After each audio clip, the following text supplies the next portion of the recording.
Hello, I'm Rachel Richards and welcome to Teenagers Untangled, the audio hug where we use research by experts and our own experience to discuss everything and anything to do with parenting teenagers. Hi, I'm Susie Asley, mindfulness coach, mindful therapist and musician, a mother of 3 teenagers, 2 of them are twins. As a parenting coach, mother of 2 teenagers and 2 bonus stepdaughters, I've seen the transformative power of getting people together to share ideas and support each other. So here we are, welcome, pull up a chair and let's begin. This week, a lady who wishes to remain anonymous says her son, who's just turned 13, is having anger management issues. His friends know exactly what triggers him and they like to wind him up. It's getting him into trouble at school. Right. He can also fly off the handle at home, and it takes a lot of reasoning to calm him down, which normally ends in tears. We'll talk through the developmental stage he's at, which gives us a really good anchor to understand what's going on, how to support him so that he develops those anger management skills, and how to spot when it's something a bit more challenging that needs some professional support. Yeah. Nuggets. Susie. Nuggets. So my nugget today is the old chestnut that we've talked about before, which is parenting teens goes from being full-time activity on call to part-time of that stuff and full-time availability. So I'm just really aware of that at the moment. That keeps cropping up. So I have a son who's doing A-levels, doing his final exams. I can't do them. I can't do his revision. I can't do the exams. Thank God. But I'm really there for him. Like, I'm driving him to his exams. I'm making sure he's got nice food. I'm nudging him still. You've done that work. My daughter went to a big pop concert at the weekend, and she's still only 15. So, I picked her up and was nearby because it was really hot and one of them felt poorly. I'm available. I'm not there with you, but I'm available when you need. And I think that's just, They There's a safety net. It's a safety yes. net, and it's just really love it. It's different. It's very different. Yes. But really, really, really valuable. Really valuable. Same here. Yeah. My teenager forgot something again. So she's done this before. I charged her using the allowance for the petrol. We went through this in a previous episode. She's done it again. And this time she called me when I just finished a 1-hour drive, dropping the other one, and I still had another 1-hour drive. It was late. I was tired. I completely lost my rag. I mean, I don't normally do this, but I actually, when I said to her, because normally I say, right, let's think this through. And this time I just said, okay, now I'm really annoyed. Yeah. And the problem was when I said that, then my body went, oh, you're really annoyed, right? Blood. Yeah. I actually felt it coursing through my veins, and then I just lost it. Yeah. And because you're human. Yes, because I'm human, and it's horrible. And it is horrible. And I used to, when they were little, I used to pre-warn them, and I'd say, "Mummy, shouty mummy's about to come out." And they'd always go, "Okay," because I don't normally shout because I hate shouting, and because I can feel the loss of control. So I just said, right, I need to hang up because I'm in the car. I can't even talk about this and think about this right now. And she was trying to be really sweet about it. I then realised that the problem with the system with the allowance, it works very, very well until it doesn't, which is that I had charged her for the petrol for the last time, and we'd gone through this whole system and she'd learned. And then I thought, is it like that situation where when a nursery kept having parents turning up late to collect their kids, they then said, right, there's a £5 fine if you turn up a minute or two, however late you turn up, it's going to be a fine to try and stop the parents doing that. But all you've done was told them how much it costs, and they went, "Oh, I can afford £5." And so, I thought, wait, I might as well be 20 minutes late then. Right. So that made me think, actually, am I creating this? And actually, I don't think that's the case.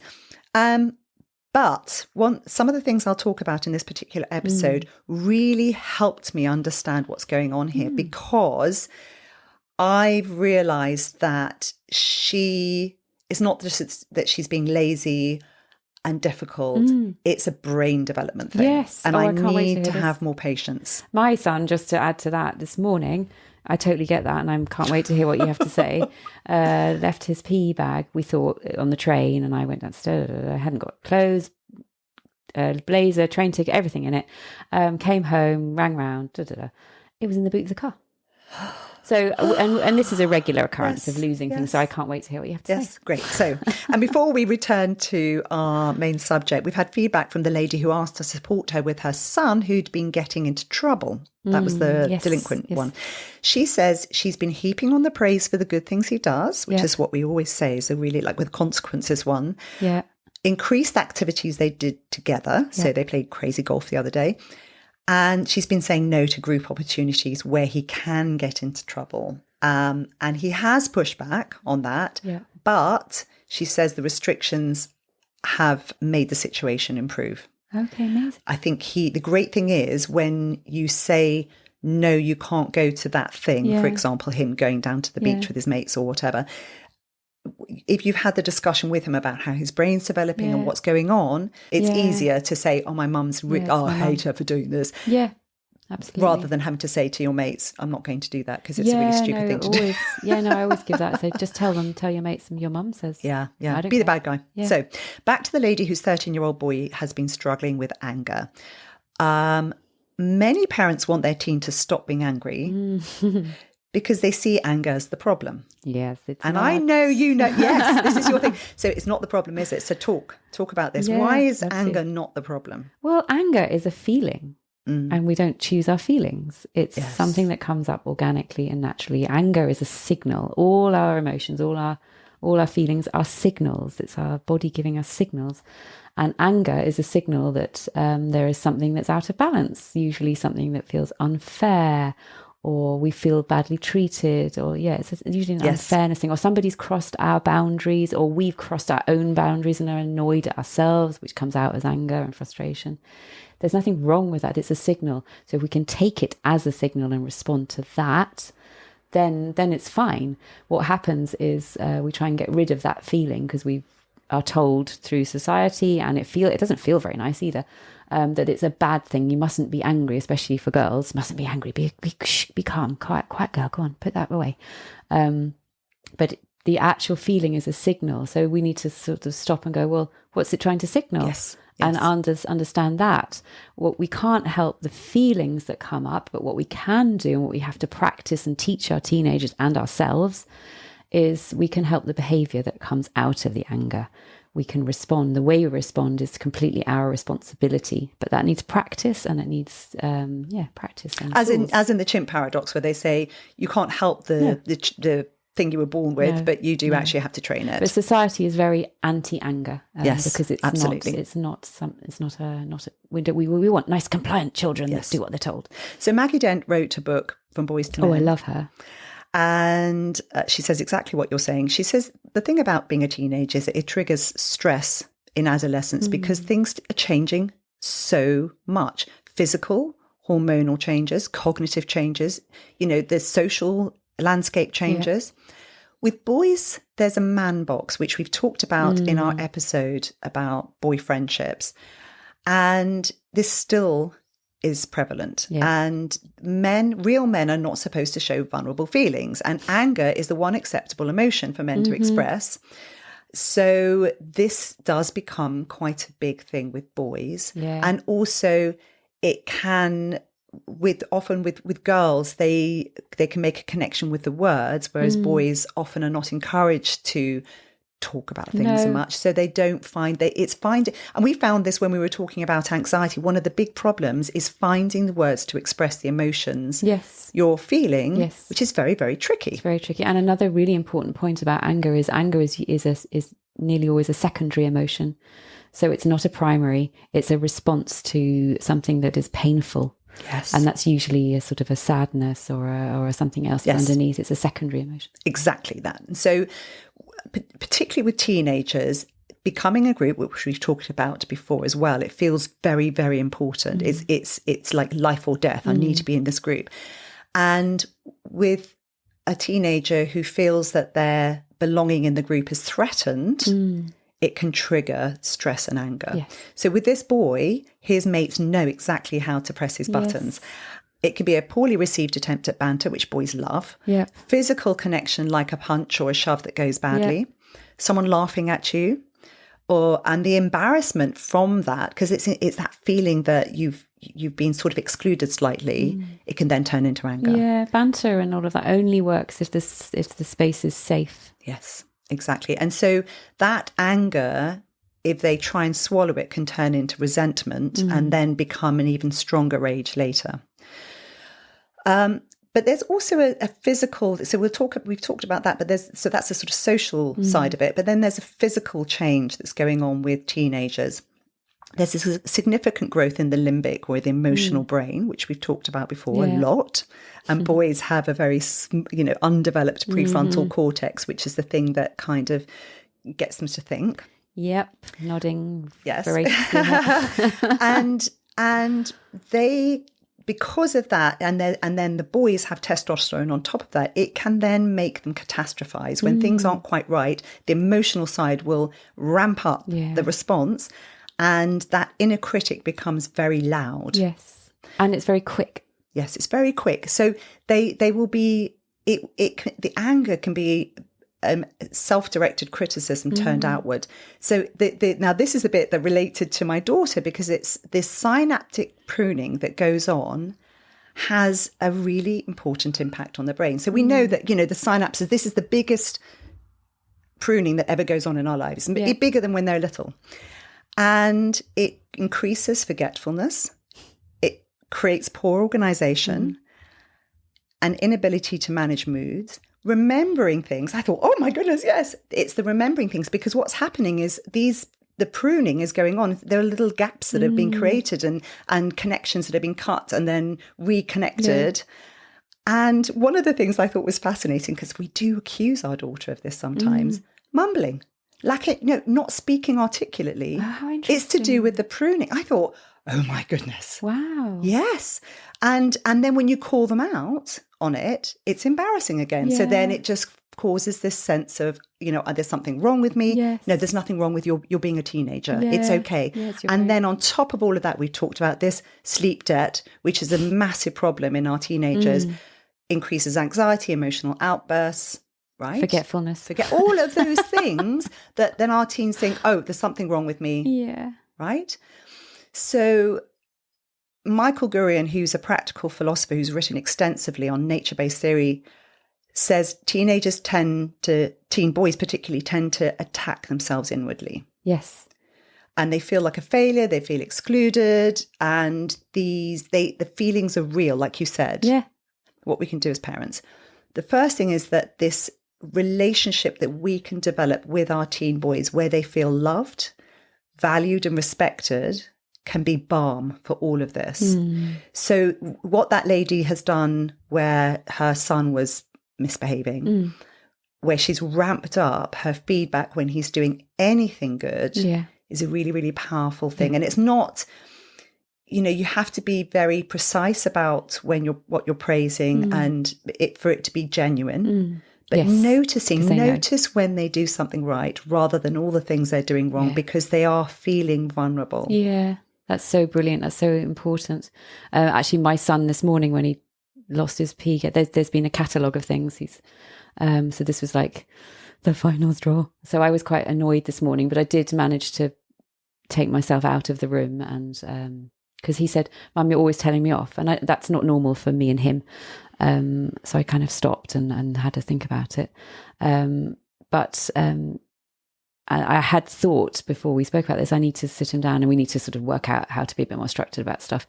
But also I need to remind him of how amazing I think he is as well, and all sorts of other things. Yes. And I often say to mine, I love, I will keep him, I like hanging out with you. Yeah. Thanks for hanging out with me. It's really fun to hang out with you. Just always. I'm really proud of you. Oh, and they'll go, why?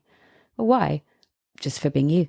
Yeah, and they go, oh, absolutely. Okay. Absolutely. Which rebalances, doesn't it? Because we are often going, you've forgotten this, you've done that. Yeah, exactly. And when I lost it with my daughter, I actually managed to say, by the way, I still love you. Yes. Even though you've really upset me. So identifying anger in our teen is a team effort. And what I mean by that is helping them be able to see what's going on. So, and they're probably annoyed at themselves. My son was really annoyed at himself this morning. What have I done now? And that's different from being annoyed. We don't at need to someone else. pile on the stress by then telling them they've done something terrible. So the anger characteristics can be internal as well as external. So we know what the external ones, but there are also things like negative self-talk. I'm always saying when my daughter says, "Oh, I'm terrible at this," I just say, "No, you're listening to yourself. Stop it."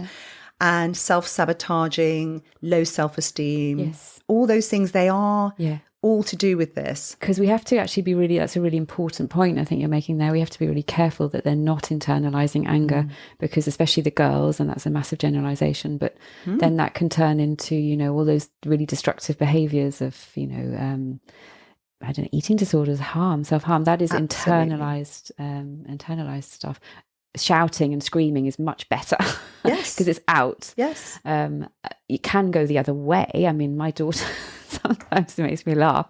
She's had some stuff that's happened lately, and she gets quickly very cross. And we all go, oh, run for cover. And other people go, really? We never see that. Yeah, at home she is. It's her safe space. And I go, she says, I'm allowed to be angry. You always say, I'm allowed to be angry. And I go, yeah. Totally agree. You're absolutely allowed to be as angry as you like. However, I don't have to listen to this. No, quite. So it's the anger's fine, the behaviours is another. And that's the thing. So it's our feedback and our information on how to manage it that's going to be so valuable. But so better out than in. Better out than in. And so we'll talk through that. So what can you do to help your angry teenager? And I agree with you. I think girls are told to be nice and to not, and it's important. I keep trying to say to them, you have a right to occupy space. And if you're feeling this, feel free to explain it. So, and they recognise that actually. My youngest, I was irritated with something the other day, and then later, which I always say, I go, I'm sorry I got annoyed about that. And he went, Mum, you don't have to say sorry for getting annoyed. Of course you're allowed to be annoyed. He's listening to you. Yeah. And this is the thing. So we can model this. Yeah. We can model this. We can talk about how it works for us, and then they hear it, and then they'll hopefully say that to their friends, and it spreads all the joy to everybody. So normalize what's going on. That's the first thing, because they think there's something broken. Yes. So talk to them about what's happening with the synaptic pruning and what's happening with and okay, this is a signal. What's the signal? Give them a safe space. Make them feel like we do have children in the community who will really kick off, literally. So they need a safe space. If they're the sort of kid that started destroying things around them, you need to set up a place where they can go and say, okay, no one's going to interrupt you. Go in there, and you can, the things that will calm you down, you can use, whether it's punching something, anything, which headphones to play music. Yeah. And you can also really help them by teaching them to tune in. And we've talked about this before they kick off. Yes. So some kids have a really long build up, a long fuse, and some adults do too, where you're, I'm getting annoyed, and I'm getting annoyed. Some people have like a nanosecond where they have no warning, and then they're just rah. And I've said this before on the podcast, but maybe it's worth repeating here. Always worth repeating. My eldest, when he was younger, so he was an early teenager, can't remember, doesn't matter. He had a very short fuse, which he doesn't really have anymore. He does in some situations, but it's different. There's hopelessness. It's very different. He's very, very different. And he couldn't contain it. So we had a word, and we picked a word. He picked the word, which was flint. And if he said the word flint, then we had a strategy. You need to run into the garden, you need to punch something, you need to do something, or just that awareness that I am now really raging. And then he used it a few years later when he was really annoyed with me about something, and I kept trying to rationalize it or something, and he just looked me in the eye, and I thought we'd forgotten about the word, and he went, flint. And I went, okay, I hear you. I'm going to leave now. Great. Brilliant. Love Thank it. you. And that's given you a tool that everybody understands. Yeah, a word. And also the emotional regulation episode that we talked about, where it's just being able to have tools not to overreact so far, that pause and breathe. And tune in. What does it feel like to be angry? Yes. What does that feel like in my body? Is it like a tingling? Is it like a punch in the stomach? Do my hands go itchy? Does my head so that they're really aware of the physical symptoms of anger, so they can pick it up really quickly. Yes. It's not that you're broken, just understand your thing. So get them to trying to get them to understand, be self-aware. What to say and what not to say. You can say, I can see your anger. I understand. I totally get it. And you need to let them know you're not demanding anything from them or setting expectations from them at that moment. And avoid further confrontation. When they get angry, trying to punish them or confront them is just going to add problems. You can't. Their brain has actually gone offline. Yes. You cannot have a rational conversation with anybody who is raging. Yes. They can't. No. So there's no point. You'll just rage with them, and don't escalate with them. No. And our listener, she was absolutely lovely, because she said this happens at home and it takes a lot of calming him down, and then he's tearful afterwards because of horrible. all the things we've talked about. It feels horrible. And he feels like there's something wrong with him for getting so angry, and it's not what he wants. He's not being a bad person. It's just very difficult to manage. Now, after an angry outburst, like, for example, this situation, you can talk things through in a nice, quiet, neutral tone and explore what happened. Yes. And they may say, I don't want to talk about it. And you say, well, let's unpack it, because then you can slowly work up some tools to help yourself. What happened? What was missing? Yeah. Could anything have been different for you? What can we do to support you, so that they know that it's not that they're bad, it's that we need to help you with the environment. And maybe it's really empowering, isn't it? So if he's in a situation at school where these kids who also sound like that's not very nice of them as well, is it? That's a different side of it. But so he feels a bit more empowered. What can I do when this happens again? What strategies do I have? Can I remove myself? And then he'll feel more confident in it as well. Less chaotic and less powerless. So it's a great point you made. So he's got these kids at school who are supposed to be his friends, who they know what his triggers are. To be honest, Not when cool I was a kid, my sister would say, please don't do that. No, don't do that. She wouldn't say please. She'd say, don't do that. And I'd say, what, this? Yeah, no, you're absolutely right. And I would do it more, because, you think, oh, this is entertaining. So, they're being kids, right? They are, and maybe they've crossed the line as well. They've crossed the line. And so we know that we've talked about how this, personal relationship with your friends can tip over into something that's unpleasant when they don't realise that what they're doing, or they do realise, but it seems fun and entertaining. And then they repeat it, and they know that they're causing pain. It's not We're bored, let's, that's kick not him. cool. Yeah. So for her son, she can create a list of his triggers. So get him to sit down and say, what is it that they're doing that's pissing you off? Yeah.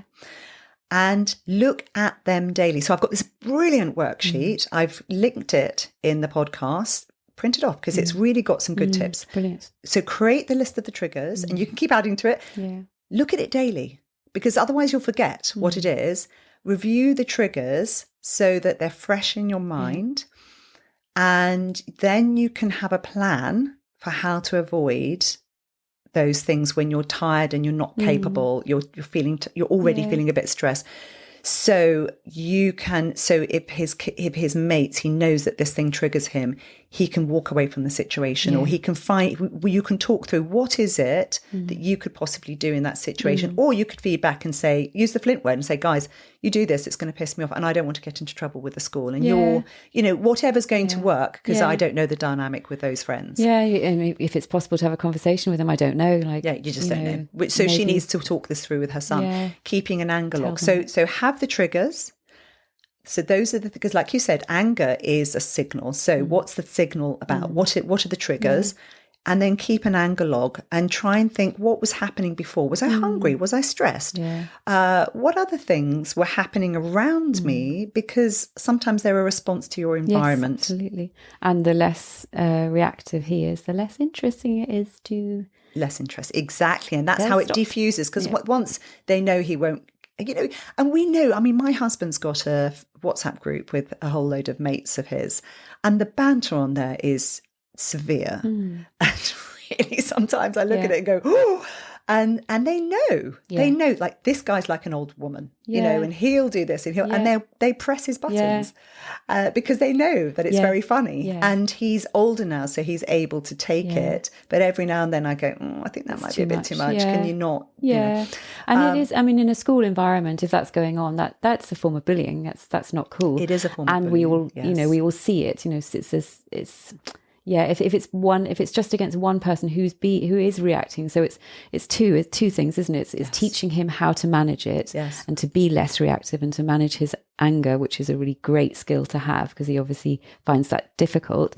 And it's also acknowledging that actually that's not really cool of them, even though we understand banter, even though we completely agree. It's all you know, part of being a teenager, that to be picking on one particular kid, that's not cool.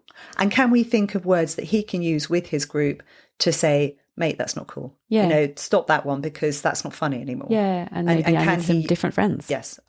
Or just feed, because sometimes, you know, they think it's entertaining and they haven't realised how much they're overstepping the mark. So him being able to say, right, you need to stop that. Don't like that. And and sometimes he needs to be able to express himself, and if he can't, then he's not in the right group. But it is a little bit like siblings, but it's different when it's not your family. But it's if the space is safe. I mean, my kids are brutal with each other now. Now they all get on really well, and they are brutal.